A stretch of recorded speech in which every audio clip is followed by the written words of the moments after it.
grafter, but he's running against a man who's just suddenly come back to form, and he's done that before. We've seen him be disappointing for a while and then come back to form. In the middle of this race, you wouldn't give him tuppence for his chances, and here we are now. Here's Kenenisa testing our great Mo Farah.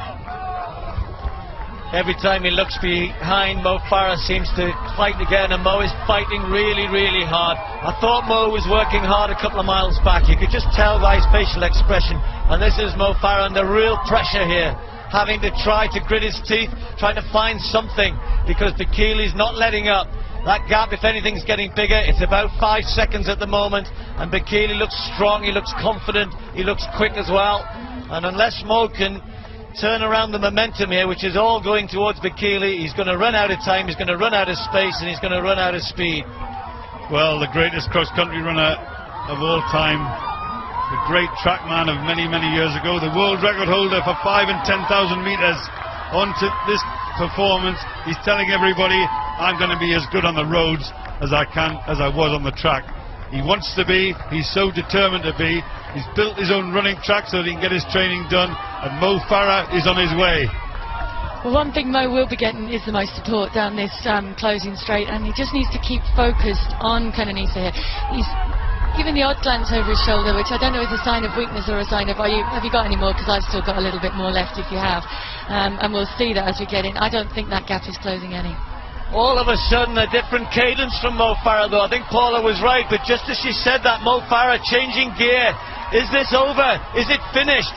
Kenenisa doesn't have the pace he used to have anymore. But is there enough room? Is there enough distance for Farah to close this gap? A last effort by Mo Farah. Can he run on the roads like he's run on the track? And is Kenenisa going to show him today? Don't write me off, don't forget me. 400 metres to go. Kenenisa leads, but here comes Mo Farah. He's working at it.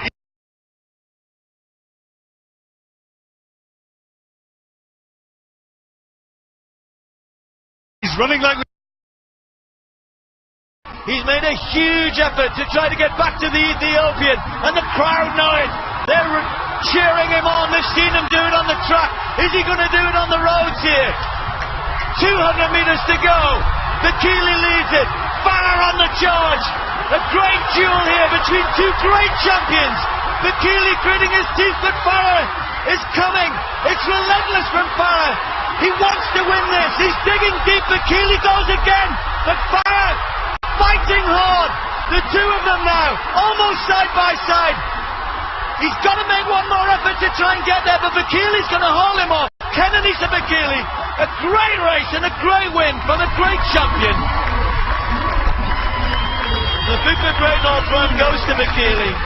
Mo Farah has to settle for second place in one of the greatest finishes that we've ever seen in this race. Just for a moment, it looked as though he might do it. Just for a little while, it looked as though his track speed might pay off. And the two younger men pulled away in the latter stages from perhaps the greatest of all time, Haile Gebrselassie. And he might not know who won this. Well, now he does. Your sermons congratulating them, and just as a little bit of a consolation, Mark Butler tells me that's a world record for over 40-year-olds in a half marathon. Well, Mo might just wonder whether or not he just let him get away. I say you let him. You can't do much when somebody makes that big effort. That little clever move down the hill and around the corner with about 1.25 miles to go set him on his way, and then Mo's trying to hang on to him. The gap got out to about 5-6 seconds, and then Mo, to be fair, didn't give it up. He gave it his best. And these three great athletes gave us a fantastic race. But Bekele, perhaps the underdog coming into this race, in his first ever half marathon, was the one who came out on top.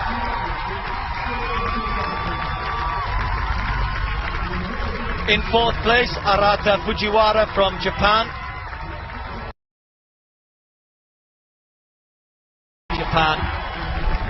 Well, the Momot didn't come out on top today. What will that tell him, Paul? It's a bit early for reflections, but, you know, it was hard out there. You could see Mo was working hard 2-3 miles out. Not a super fast time, but I think Mo, he's had a long, hard year. and I think it was great that he was here today, and I think he put up a really good show as well. But it might just make him think about how hard he's going to have to work for these longer distances next year.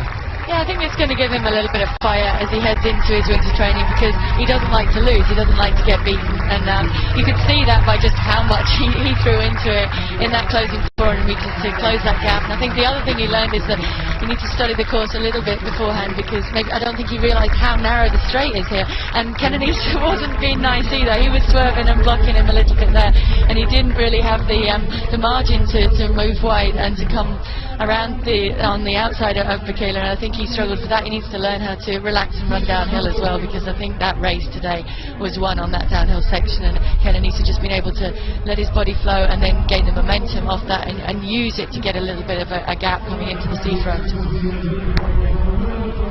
Oh, we just saw Watanabe go through before. You can see how